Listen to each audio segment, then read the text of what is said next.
I have here what I think is the best budget monitor that you can find right now. Let's talk about it.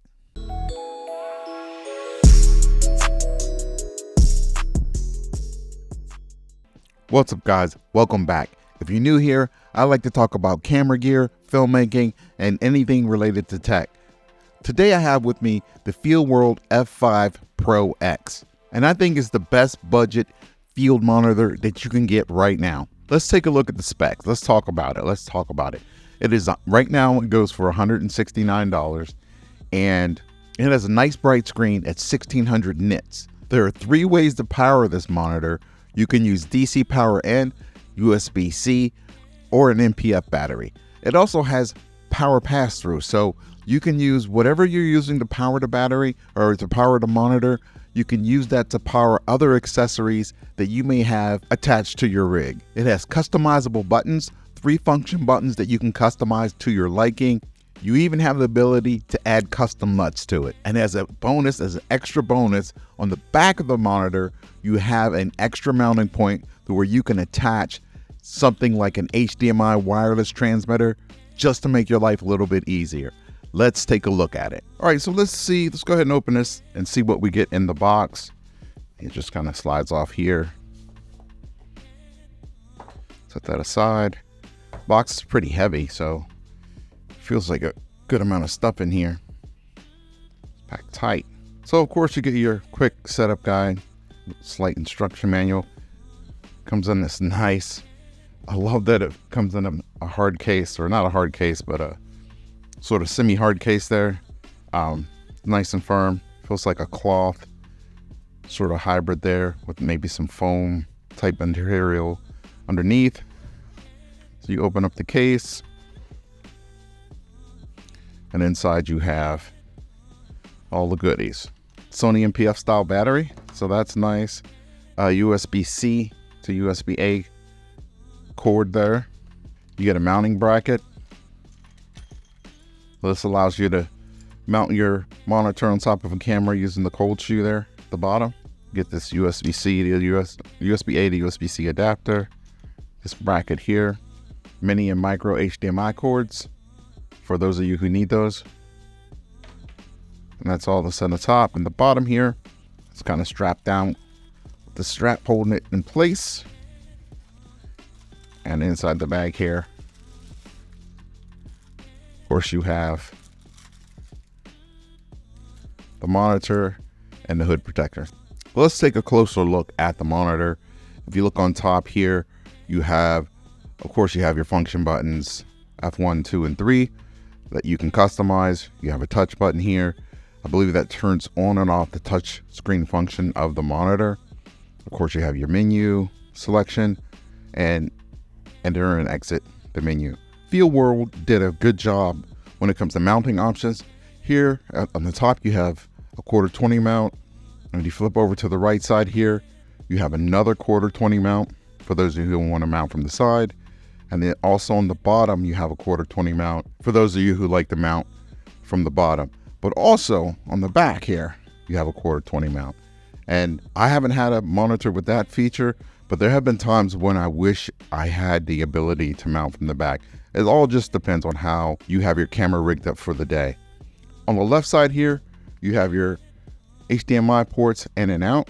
And you also have DC power input if you want to power the monitor using a V-mount battery or something like that.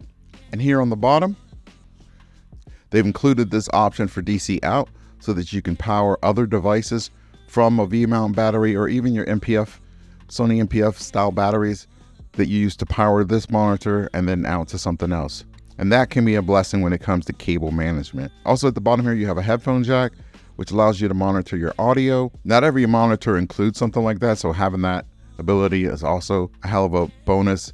And then here you have a DC in 5 volts, so you can power the monitor via USB-C. So again, you could use some sort of external battery. A lot of people have these power banks, so if you wanted, you could use a power bank or something like that to power the monitor. So having that option is awesome.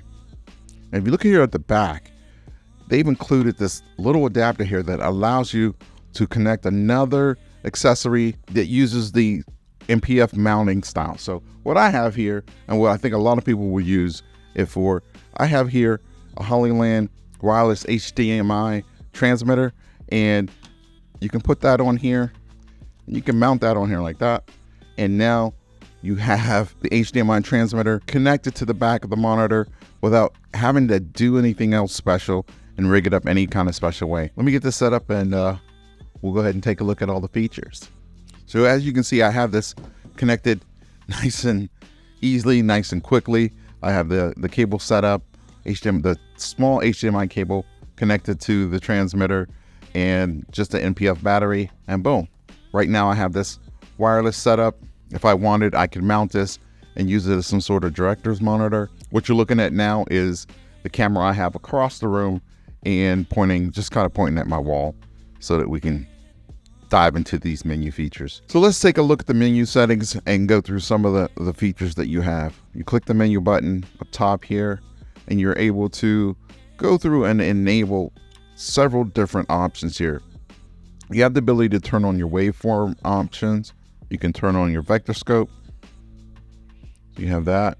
You're able to turn on your histogram. You have the option to monitor your audio. So if you wanted to see audio levels from the camera, you have your overexposure option there. You see here in the light there, slightly overexposed. You might not be able to see that on the camera. Let me tilt it. If I tilt it there, you can see the zebras. You have a check field option. We'll go with green.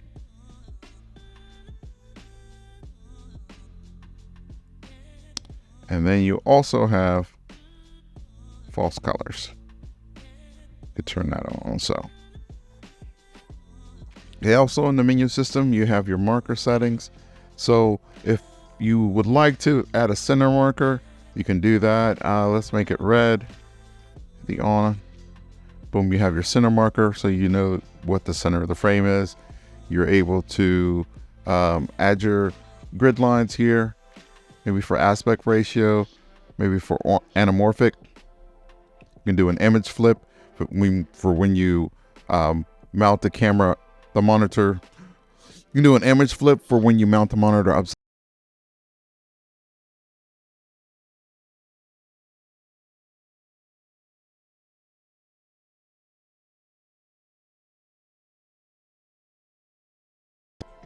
And under user options, you have some other customization options where you can add a LUT. I don't have any LUTs loaded to this just yet, but you can add your LUTs, make adjustments to the display and color adjustments and things like that. And you can use the shortcut key to reassign the function buttons on the top here to be shortcuts to whatever you want. So right now they're preset. I don't have them set to anything. Function 2 looks like it turns on and off the center marker, and function 3 turns on and off your aspect ratio guide there. The touch button.